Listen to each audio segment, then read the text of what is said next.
லட்சம் கட்டிய பிறகும் அத்துமீறி வீட்டை கைப்பற்றிய கந்துவட்டி நபர்கள் மீது நடவடிக்கை எடுக்க கோரி திருவாரூர் மாவட்ட ஆட்சியர் அலுவலகத்தில் மூதாட்டி ஒருவர் மனு கொடுத்துள்ளார். திருவாரூர் மாவட்டம் திருத்துறைப்பூண்டி வடக்கு மடத்தெரு பகுதியை சேர்ந்தவர் லோகநாயகி.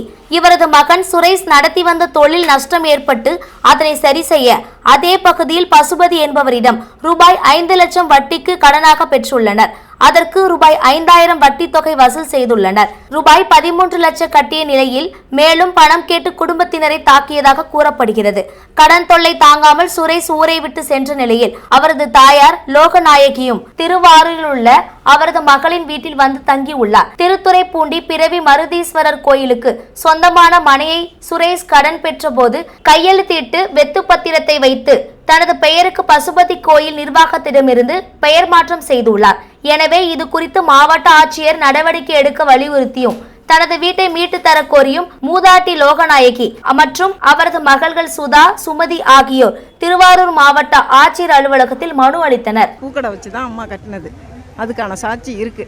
ஊரே தித்திரப்படியே வந்து கேட்டாலுமே சொல்லுவாங்க.